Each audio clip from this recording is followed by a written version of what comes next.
Como o cérebro da criança se desenvolve? E mais importante, o que você, pai ou mãe, pode fazer para garantir que a sua criança se desenvolva da melhor maneira possível? É sobre isso que a gente vai falar depois da vinheta.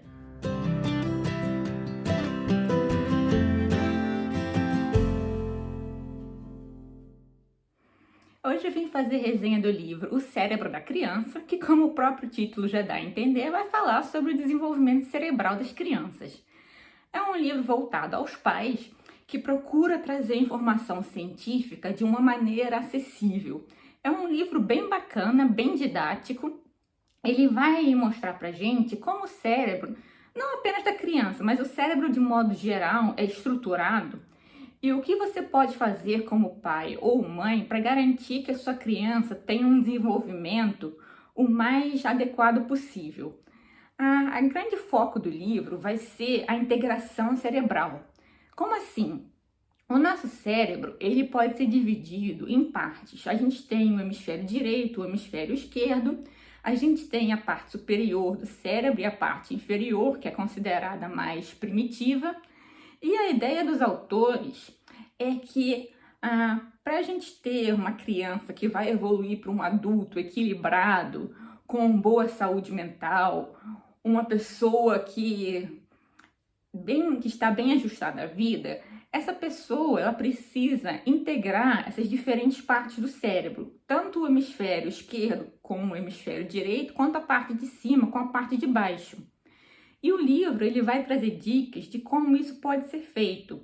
São umas dicas bem bacanas e tudo é estruturado de modo que fique muito fácil o entendimento e que você consiga aplicar as dicas assim no seu dia a dia. Você não precisa mudar a sua rotina ou mudar o seu estilo de maternar ou paternar de forma muito drástica para conseguir implementar as dicas do livro.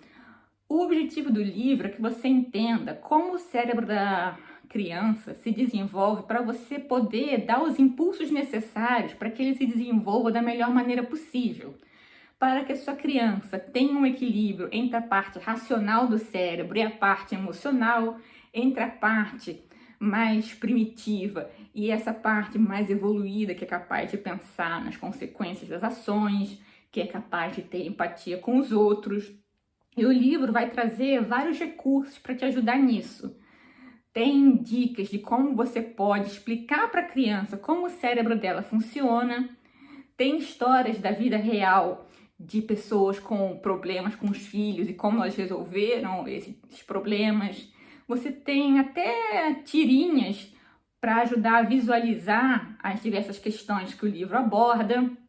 Você tem também resumos no final dos capítulos. Então é tudo estruturado de um jeito que fica realmente muito fácil de implementar.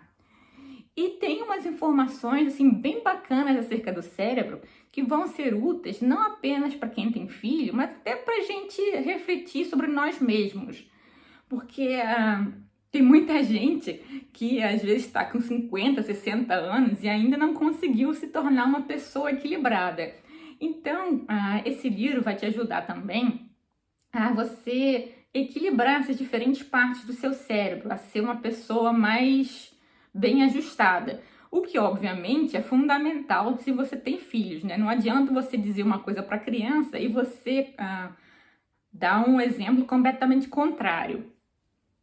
O livro também vai ir contra algumas ideias que as pessoas comumente têm acerca de determinadas questões, como, por exemplo, se a sua criança teve um episódio traumático, muitas vezes as pessoas pensam que é melhor você não falar muito sobre o assunto, que isso vai ajudar a criança a esquecer. Se você ficar falando no assunto, você vai estar direcionando o foco da criança para aquilo, a criança vai ficar ainda mais traumatizada. E os autores vão dizer que não é nada disso. A criança precisa da sua ajuda para colocar aquela experiência em palavras, para ela conectar essa parte emocional do cérebro com a parte mais racional.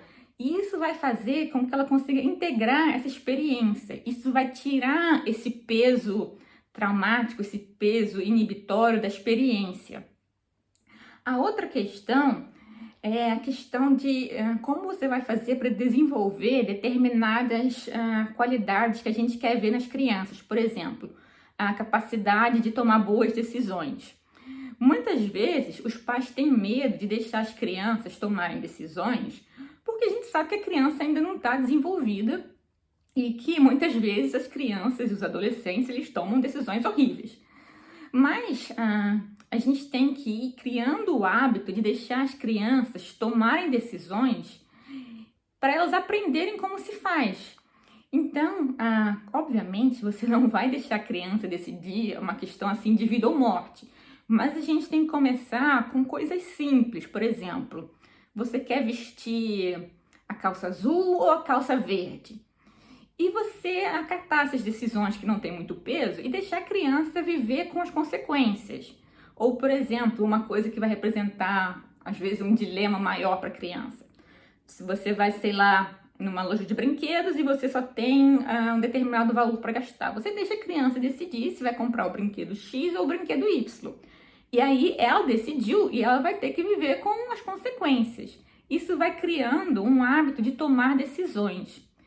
Então não adianta, por exemplo, você tomar todas as decisões da vida da criança e quando ela virar um adulto, você falar, ó, agora você toma todas as suas decisões, porque a pessoa não vai estar preparada para isso. Vocês estão entendendo? O livro, ele vai tratar de várias dessas questões. Não é um livro muito extenso, são menos de 300 páginas. Eu achei bem proveitoso. Eu fiz resenha de livros parecidos aqui no canal. Um deles é Educando Meninos e o outro é Educando Meninas, que, aliás, são dois dos vídeos mais vistos aqui no canal. Eles vão ficar linkados aqui no final desse vídeo. Se você se interessa por esse tema, recomendo que você vá assistir essas resenhas e que você leia esse também, O Cérebro da Criança, porque eu tenho certeza de que só vai acrescentar a você, independentemente de você ter filhos ou não. Mas se você lida com crianças, é realmente um livro bastante valioso. Comenta aqui abaixo se você já leu, o que você achou. Se você conhece similares, não se esqueça de deixar o seu joinha e se inscrever no canal caso você ainda não seja inscrito, certo? Eu agradeço a sua atenção e a gente vai se ver no próximo vídeo. Beijo, fiquem com Deus.